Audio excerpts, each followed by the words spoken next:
قبكم القاتا قدر الميلا إلى مدينة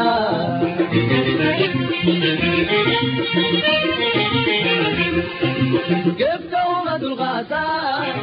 قدر الميلا إلى مدينة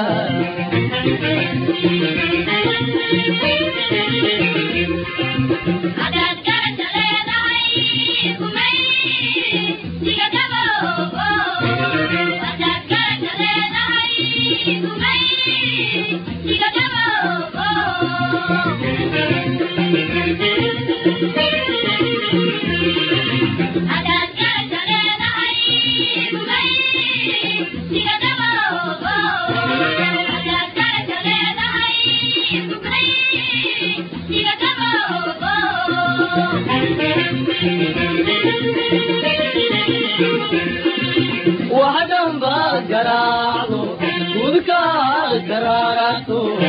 وذكر بيتي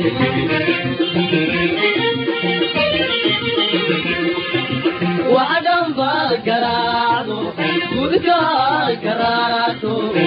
وذكر بيتي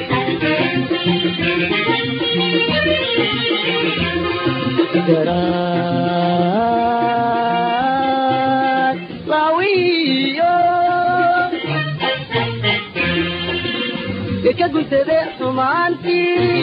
سيقوض أودعان جمايلي مايان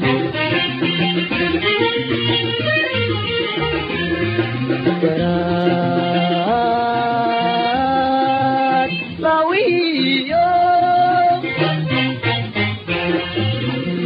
قلت ذئت مانتي سيقوض أودعان جمايلي مايان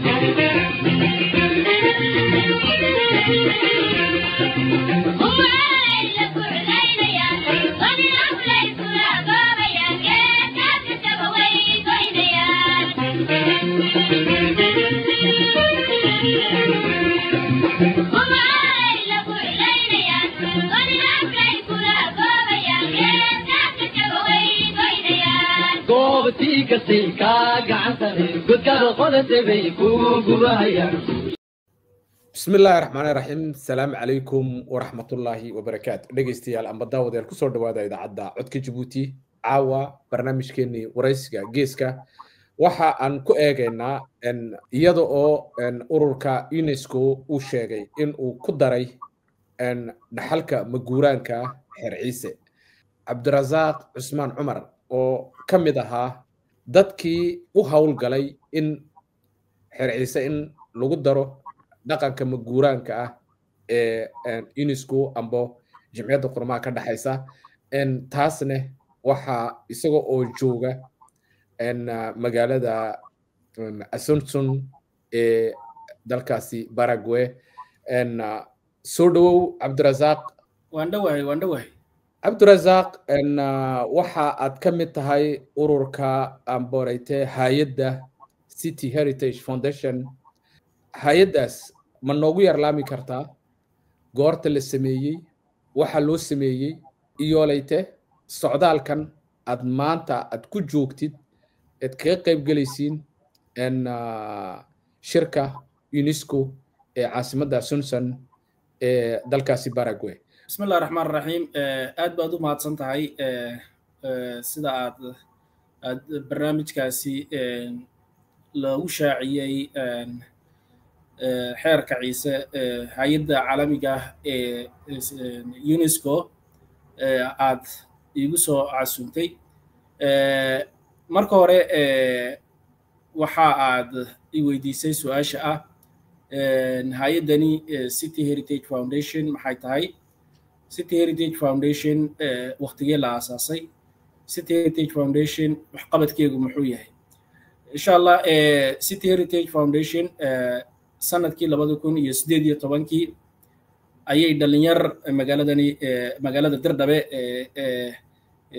dalka Ethiopia ay ka aasaaseen. dhalinyartaasi oo uu hadafkooda koobaad u ahaa in ay beesha caalamka wixii ay kula jaan qaadi lahaayeen fikir ahaan ay isku geystaan isla markaana ay kolka ay beesha caalamkii meeshay ka soo gali karaan ay ka soo galaan dhalinyartaasi fikirkooga isku geystay kolka ahaan qorsheeyey in xeerka ciisaha hay'adda caalamiga ee UNESCO la horgeeyo ayay hay'addani soo aasaasay asaaskeeguna uu ahaa jaranjarooyin badan ay hay'adda soo martayna way jirtay oo ay ugu horeyso dhinaca aqoonsiga oo kolkii hore ay deegaanka Soomaalida dalka Itoobiya ay ka laga diiwaangeliyey in ay u dhaqdhaqaaqdo waxyaabaha dhaqanka ah iyo aasaarta kala duwan ee ummadda Soomaalidu ay leedahay gaar ahaan beelweynta ciisuhu ay leedahay in ay u dhaqdhaqaaqi karto isla markaana ay soo shaac bixin karto kaasi kadib 2019kii sida taariikheedkani reer galbeedka waxay hay'addu ay kor uga kacday deegaankii iyada oo heer federaal codsanaysa in heer federaal loo diiwaangeliyo isla markaana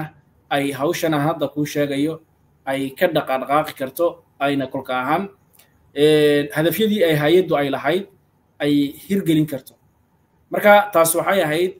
bilowgii sanadadaasi hay'adda shaqadeedii bilowgeega waqtigaas kadib waxay ay si toos ah ay hay'addu u abaartay in ay la xidhiidho hay'adda caalamiga ee UNESCO iyo wadooyinkii loo mari kari lahaa oo ay ahayd xukuumadaha ka taliya geeska Afrika dawladaha geeska Afrika ka taliya sida dawladda Djibouti iyo sidoo kale waliba Soomaaliya iyo Itoobiya macnaha maadaama uu yahayna xeer dhaqameedkani ciisuhu mid saddexda wadanba bulshada Soomaalida ee ku dhaqan ay kolka ahaan ku dhaqmaan ayna ilaa hadda ay u sii jiro oo ay isticmaalaan marka waxaan bilownay dariiqii waqtigaasi aan ku gaari lahayn hay'addaasi caalamiga ah codsiyadii aan markii ugu horreysay aan qoranay iyo jawaabahoodii ugu horreeyey ayaa ahaa waxaan wax jira hadduu yahay maadaama adduunyadu maanta ay gaarsiisan tahay tusoo taabsii wixii na tusana nana dareensiiya wuxuu yahay marka tababarasho ballaaran oo aan qaadanay ayaa ahayd wixii taariikha ee ku duugnayd xeerkaasi ciisaha goobihii laga helayay aqoon-yahankii dadkii hadda ka hor wax ka qoray iyo sidoo kale weliba aabbayaashii waqtigan jiray wixii laga soo gaari karay in aan dib ugu noqonno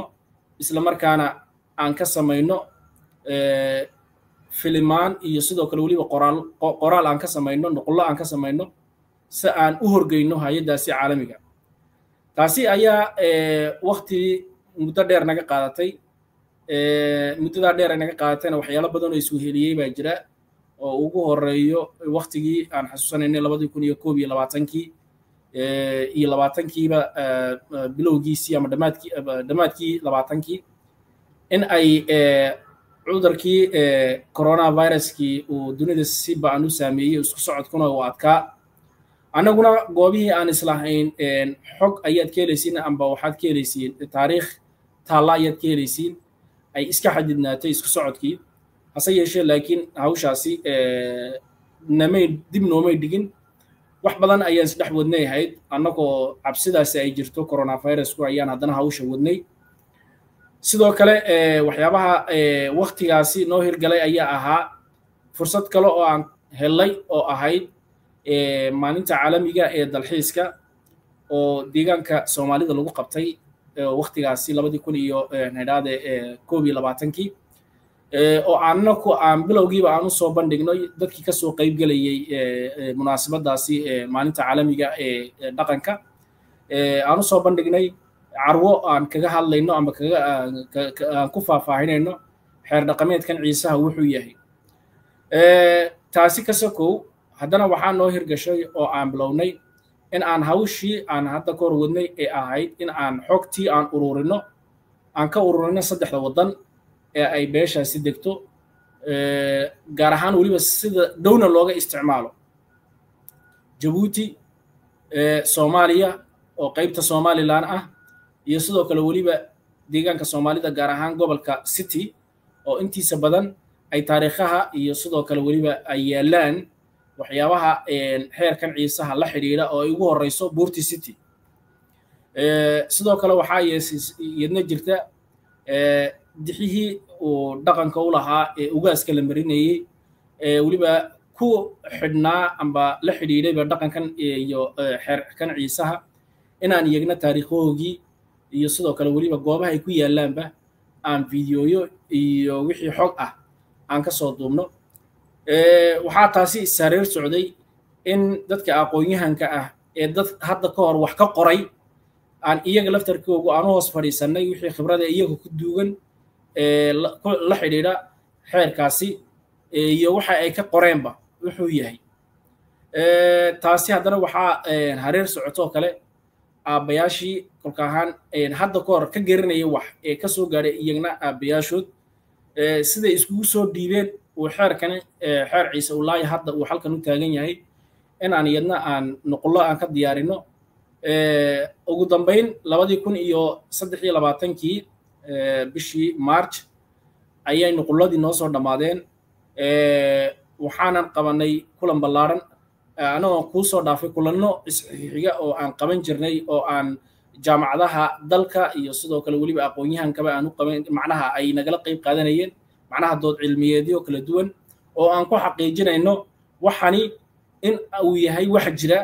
isla markaana dadka kale ee waxani la horgeynayo sida ay u qaabili lahaayeen kolka aan iswaafajinayno ugu dambeyntii kolkaan soo dhammaynay nuqladii iyo weliba fiidiyoyadii aan ugu talagalay in aan si gabagaba aan u horgeyno hay'adaasi ayaan kulan ballaaran aan ku qabanay magaalada Dirdhabe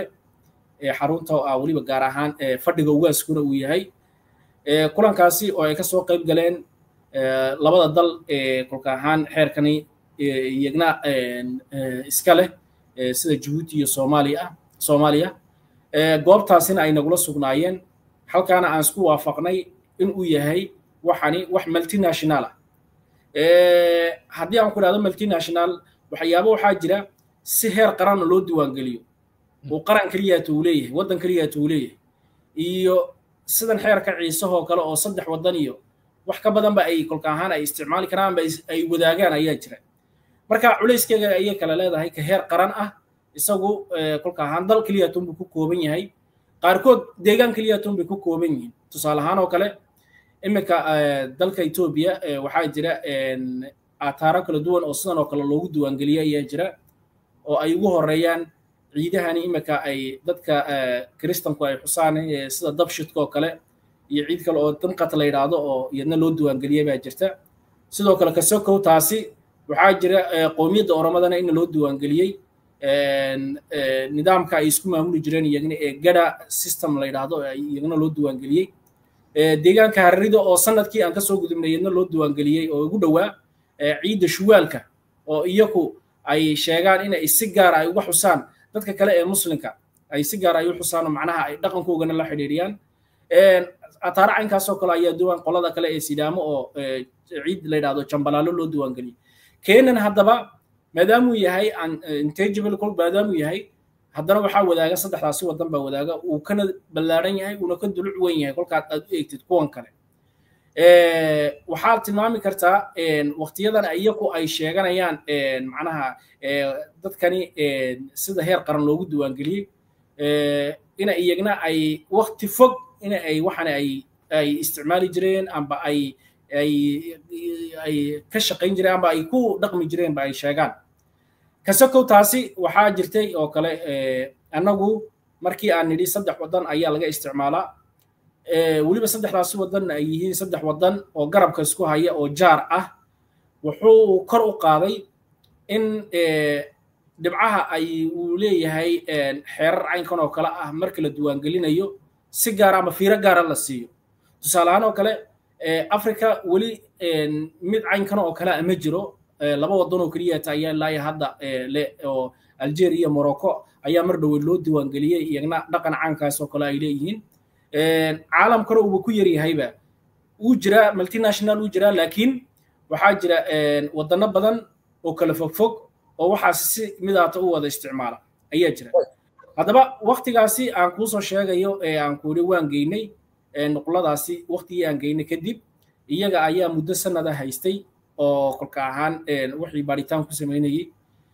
kadib way xaqiijiyeenna bil ka hor ayay waxay noo soo direen fariin ah in uu noqon karo kuwa guulaysan kara fadhiga 19aad ee lagu yeelanayo waddankani Paraguay magaaladiisa caasimadiisa Asunción lagu yeelanayo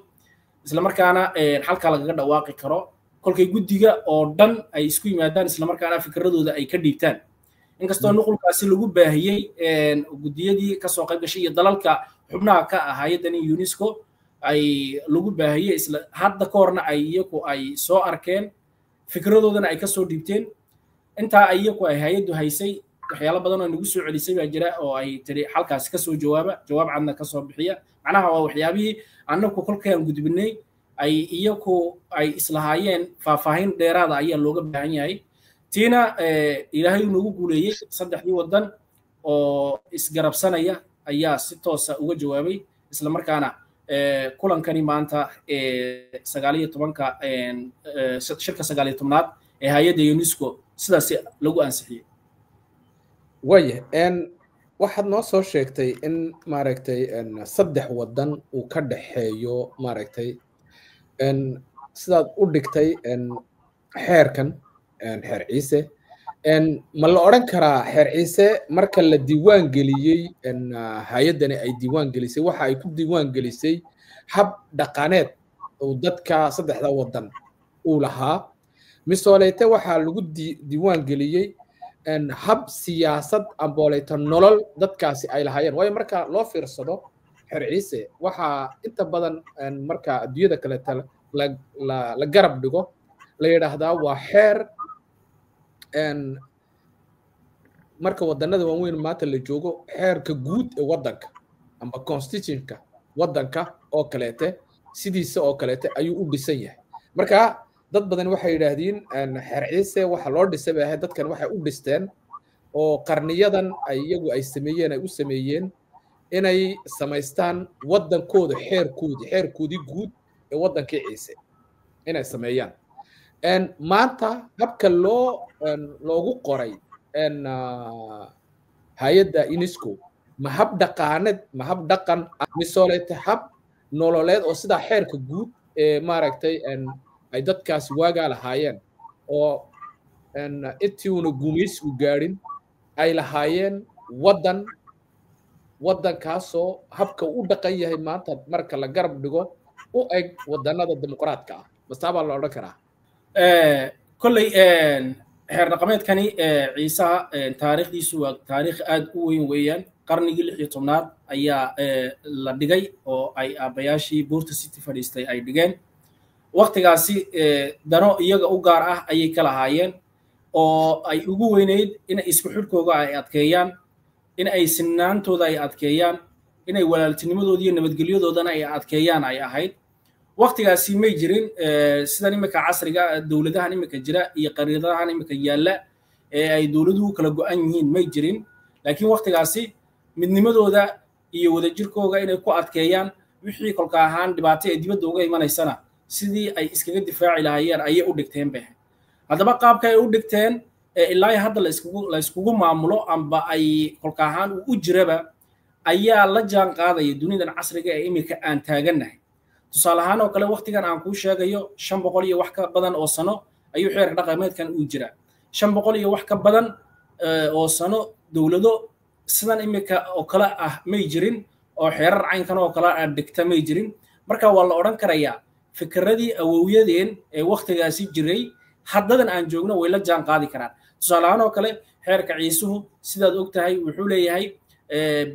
sistemyadan imika ay dawladdu isticmaalaan oo kale ayuu leeyahay oo wuxuu leeyahay golihii dhexe baarlamaankii sidoo kale weliba golo wasiiro oo kale ayuu leeyahay oo gandihii ayaa meesha jooga oo ugaaskii la shaqaynaya ugaaska laftarkiisu ma ahayn ugaas cod lagu doorto oo sidan imika madaxweynayaashii iyo mas-uuliyadda dalalka ee cod lagu doortee waa mid la soo qabto oo ay bulshada ama hayndaada bilweynta ciise ay ka siman yihiin qaabka loo dooranayo dhaqankii loo dooranayaba mid iska cad oo kolka ahaan u yaalla weeyaan marka waxa meesha taalla imika ahaan saddex wax oo ugu muhiimsan ayuu xeer dhaqameedkani uu ka jawaabaya oo waqtigan casriga aan joogno kolka ahaan ay bulshada u baahan tahay dhinaca isku xidhka oo kale oo bulshada isku xidhkeega sidoo kale weliba dhinaca deegaanka laftarkeegu culays ku saaraya oo macnaha xeer dhaqameedkani ciisaha qodobada ku jira ee ugu muhiimsan ayaa ah sidii deegaanka loo ilaalin lahaa taasina waxay soo hoosgalaysaa dhaqaalihii ayay soo hoosgalaysaa oo deegaan waqtiyada imika la joogo dunida waad arki kartaa oo waxay ku wareersan yihiin isbeddelkii cimilada iyo wax la halmaala ayay ku wareersan yihiin xeerka ciisuhu laakiin hadda ka hor xeerar uu dhigay baa jira in deegaanka la dhibaatayn in dhirtiisa la dhibaatayn in la dhibaatayn wixii nafle ee kolka ahaan iyaga la nool dad kale ee ka soo jeeda amba dad ha ahaadaan amba dunyo kaleba ha ahaadaan amba dee dugaagba ha ahaadaane marka waxyaabahaasoo dhan markaad eegtid xeerkani waa xeer aad is odhan kartid intan imika aad soo tiriba waa mid ka jawaabi kara oo ku salaysan hadda ka hor aabayaasheen meesha ay dhigeen xeerkaasi ciisaha ee ahaa sidan hadda ka hor kuu soo sheegayay inay isku maamulaan inay midnimadooda ku adkeeyaan in ay xitaa laftarkooda dadka kale ay la nool yihiinna qaabka ay ula noolaan lahaayeen kolka ahaan ay xeerkaasi u dhigteen sidaa wada ogsoonnahay xeerkan ciisaha ayaa halkudheg inta badan looga dhigaa ciise waa wada ciise nin caarama dheera taasi oo ah waxyaabaha ay la yaabeen dadkii aan horgeynay maanta sidaad wada ogsoonnahay dunidani waxay ay ku dagaalantaa in sinaanta la ilaaliyo in bini'aadantinimada la ilaaliyo hadda 500 iyo wax ka badan oo sano fikirkaasi hadduu jiray maanta sidee buu dunidan casriga ula jaan qaadanin ayaa meesha taalla ta kale ee meesha taalla waxa weeyaan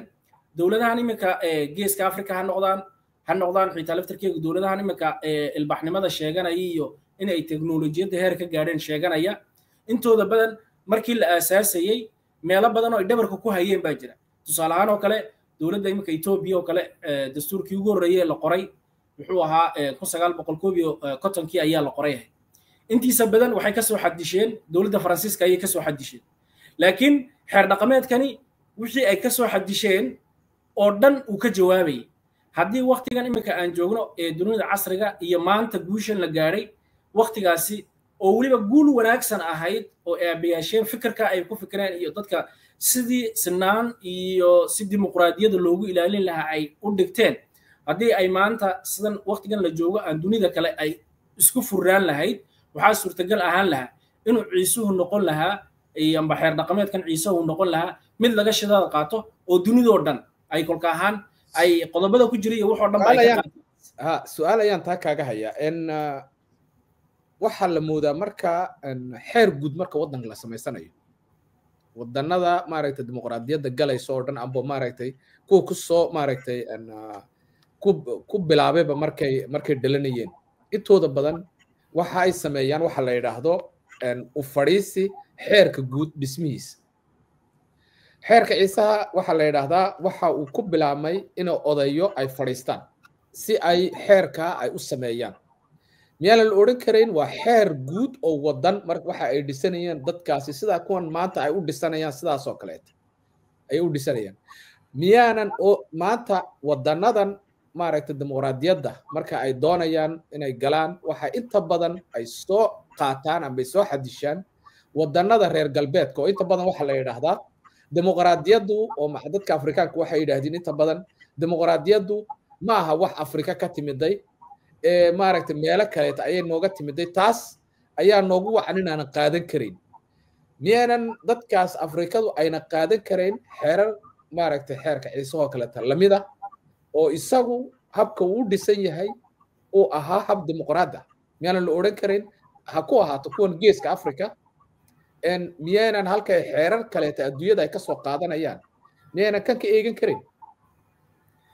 waa sax weeyaan su-aashaasi kolkaan gunteeda aan u dhaadhaco sida aad usoo dhigtay ee ahayd macnaha in ay dowlad samaystaan oo macnaha ay kolka ahaan ay quwadoodaas iyo dowladnimadooda ay ku adkeeyaan ayay ahayd waqtiga aan kuu sheegayo qarnigii 16aad ma jirin qarnidosan imika hadda wadano u kala go'an ma jirin dhulku isku wada furnaa dadku mid quraatay wada ahaayeen marka midnimadooda inay ku ilaaliyaan tusaale ahaan oo kale ka galbeed jooga ilaa iyo ka bari jooga inuu midnimadoodaas ay ku ilaaliyaan dadkaas xad bay lahaayeen oo dixaax xad u ahaa Soomaa may dhulkooda xad u ahaa ciise xad ma kala lahayn ilaa hadda iyagu ma kala lahayn iyagu meesha ay dhistaan xad ma kala lahayn laakiinse miyayna jirin xad iyaga soo xidhaya dhulka ay xeerkan u sameeyeen miyuuna xad soo xidhin intii ay deegaanka u lahaayeen ayaa xadku u ahaa intay deegaanka u lahaayeen ay degayeen kolka ahaan aqalka ciise ee ugu dambeeya uu ka degayay ilaa iyo halka kale ee kolka ahaan ay xeebtu ka soo celinaysa ayaa deegaan u ahaa iyaga kolkaas ma jirin wax iyaga kala xidhay imika sidan imika tusaale ahaan oo kale dowladda ayaa imika meeshii yimiday oo dowladdan Itoobiya dowladdii Soomaaliya iyo dowladdii kale ee Djibouti ayaa dhulka ka dhashay kadibna sidaas ayay dadku qarinada u kala yeesheen oo kala xidhmeen laakiin waqtigaas ma lahayn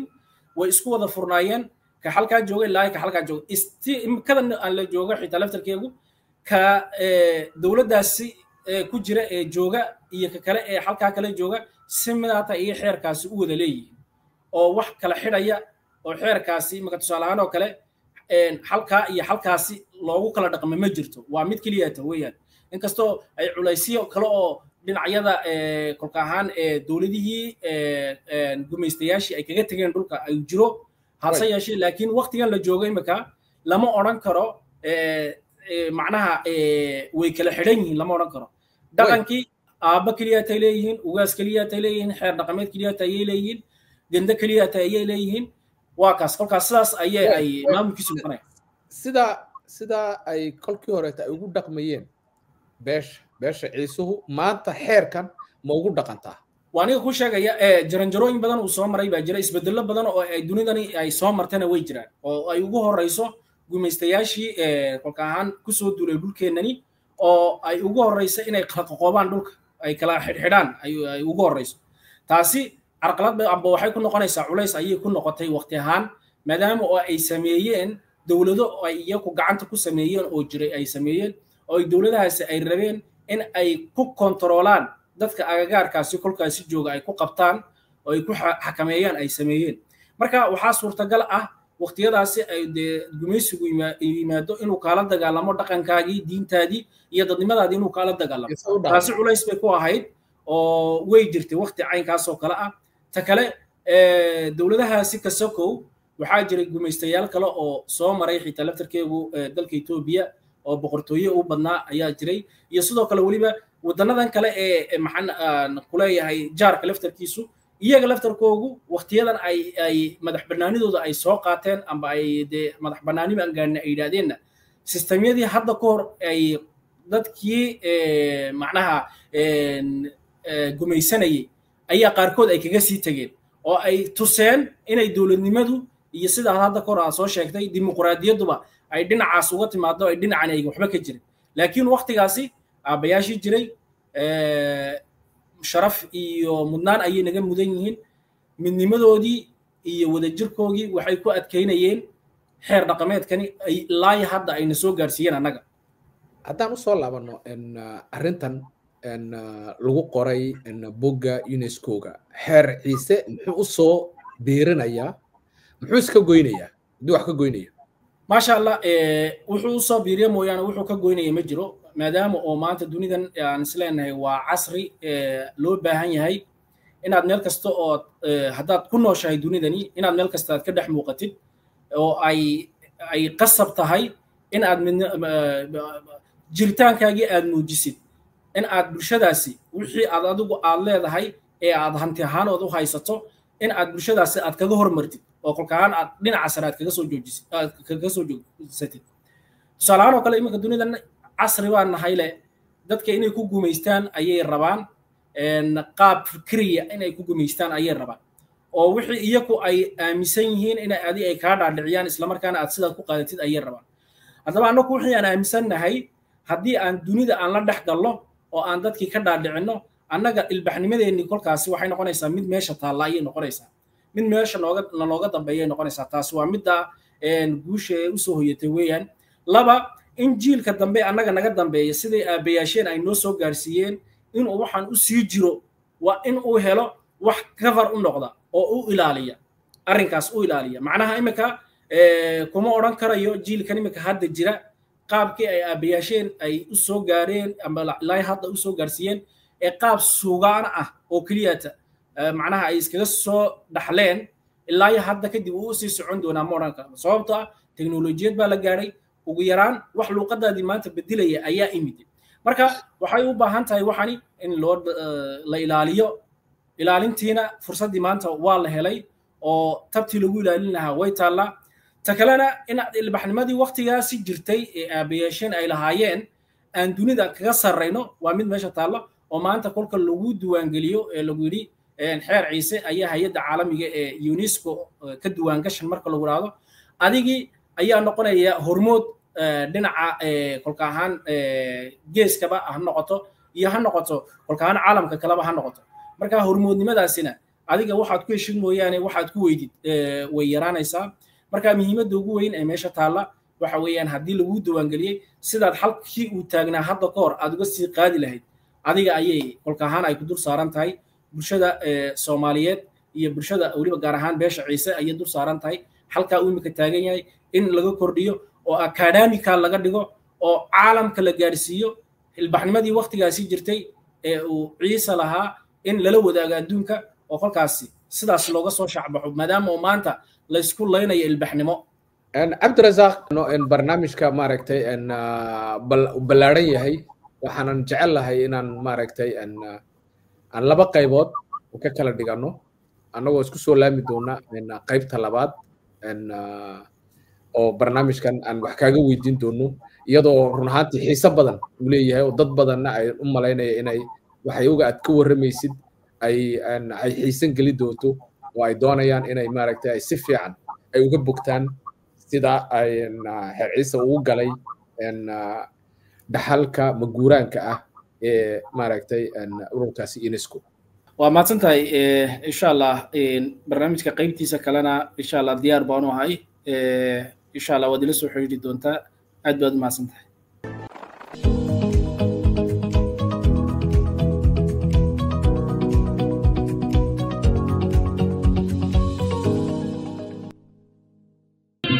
قبكم القاتا قردر الميلا إلى مدينة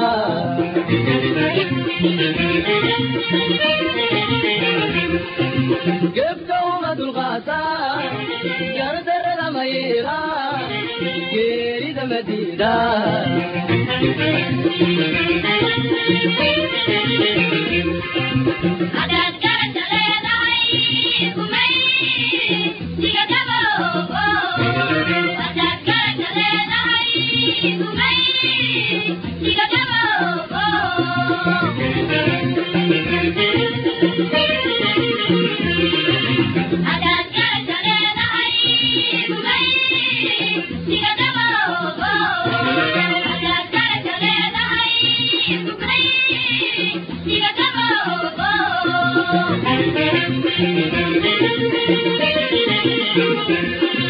وحدهم بقراعه وذكار قرارته وذكر بيتي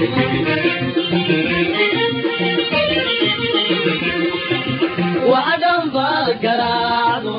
وذكار قرارته وذكر بيتي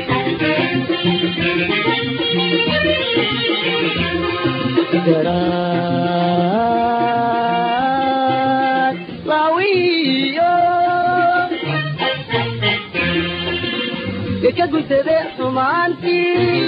سيقوض أودعان جمايلي مايان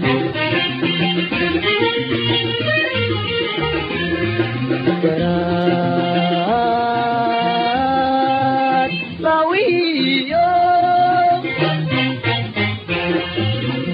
كقلت بحمانتي سيقوض أودعان جمايلي مايان